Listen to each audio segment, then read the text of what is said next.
we say that the function f is increasing on the interval I if for all x sub 1 and x sub 2 in the interval, the outputs of x sub 1 and x sub 2, so the output of x sub 1 under f, or the f of x sub 1, is less than or equal to the f of x sub 2 whenever x sub 1 is strictly less than x sub 2.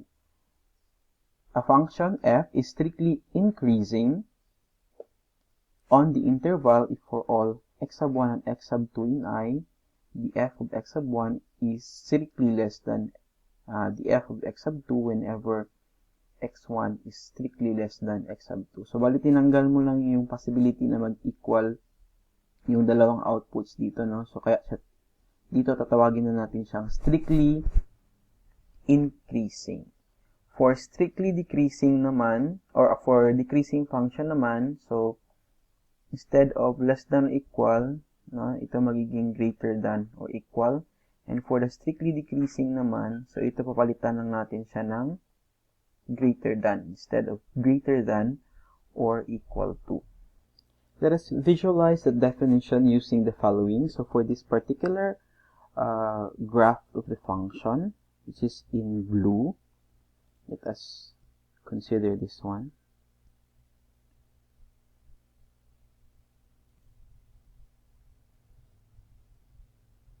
Alright, so ayun, maakyat na siya.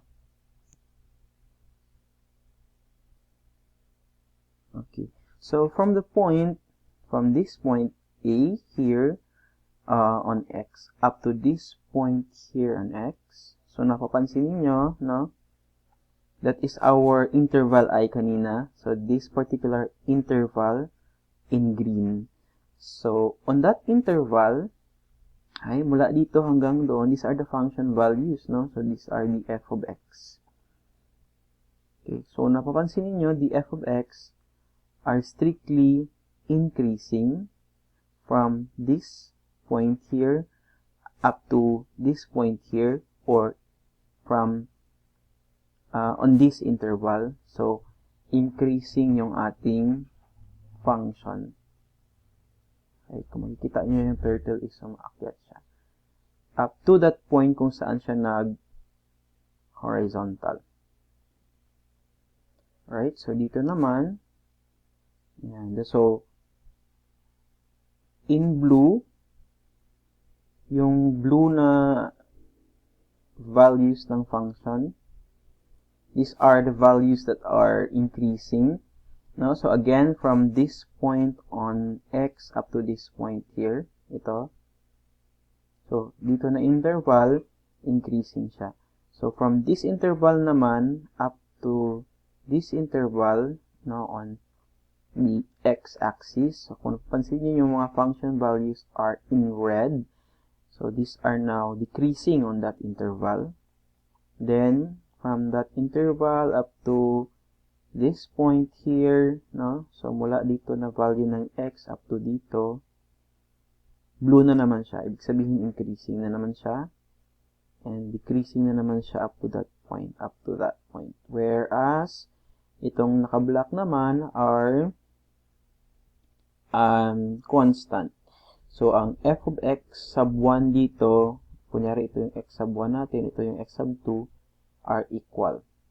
So, it's not strictly increasing or decreasing. So, ibig sabihin, kung mag-start yung interval mo dito, up to dito, it's not strictly decreasing kasi nga, may mga function values dito na equal. Alright? Another example, the graph of the function is in blue also. So, if we move the values of x all throughout, ayan, so decreasing pa siya mula sa negative 3 na value ng x hanggang hanggang negative 2 na value ng x.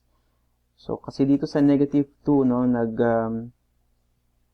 horizontal na yung bar natin dito. Later on, we will have a special name for that doon na tayo sa derivative na part. Okay. So, for now, let us look at that, no, na dito, okay, decreasing siya. And then from that point,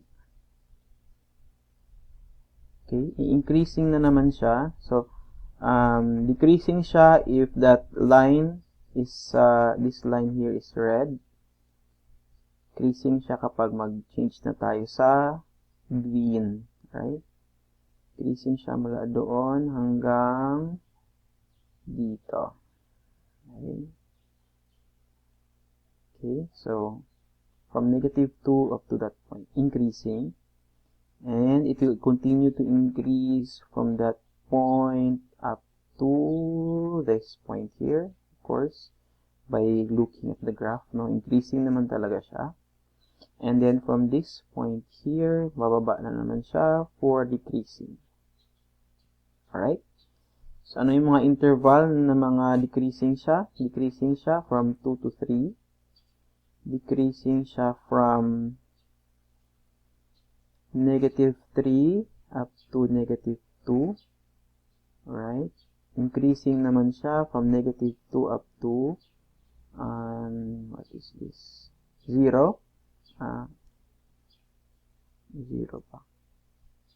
Yes. And then from 0 up to 2, okay, increasing naman siya. Then 2 to 3, decreasing na naman siya. Alright?